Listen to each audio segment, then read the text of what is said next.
नमस्कार शेतकरी बांधवांनो, साधी माणसं हवामान अंदाजामध्ये आपलं सहर्ष स्वागत। तर चला पाहूया आजचा हवामान अंदाज। गेल्या अनेक दिवसापासून पडत असलेल्या मुसळधार पावसाला आज विश्रांती मिळण्याची शक्यता अनेक मॉडेल आपल्याला आज दाखवून देत आहेत। तर त्यामध्ये आज आपल्याला महाराष्ट्राच्या अनेक भागामध्ये पाऊस थांबण्याची चिन्हे दिसत आहेत। त्यामध्ये महाराष्ट्राच्या अनेक भागामध्ये आज पाऊस थांबल्यामुळे वाऱ्याचा वेग वाढताना दिसून येईल, वारे वेगाने वाहताना दिसून येईल। त्यामध्ये सोलापूर, सांगली, सातारा, धाराशिव, लातूर, नांदेड या भागात आज वेगाने वारे वाहताना दिसून येईल।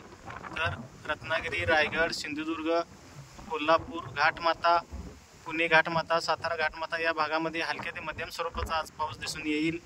तसेच उत्तर महाराष्ट्रातील नंदुरबार, धुळे, नाशिक या भागात आज काही ठिकाणी मुसळधार तर काही ठिकाणी हलक्या ते मध्यम स्वरूपाचा पाऊस आपल्याला दिसून येईल। विदर्भात काही ठिकाणी थोड्याफार प्रमाणात पाऊस दिसून येईल। अन्यथा महाराष्ट्रात आज पावसाची उघडीप दिसून येईल। येत्या काही दिवसांमध्ये परत पाऊस वाढण्याची शक्यता आहे।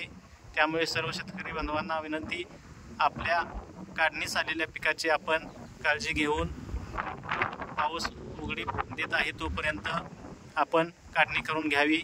अन्यथा परत मोठा पाऊस महाराष्ट्रात परत सुरू होण्याची अनेक मॉडेल आपल्याला चिन्हे दाखवत आहेत। त्यामुळे सर्व शेतकरी बांधवांना विनंती, आपल्या काढणीस आलेल्या पिकाची काळजी घेऊन आपण काढणी करून घ्यावी। धन्यवाद।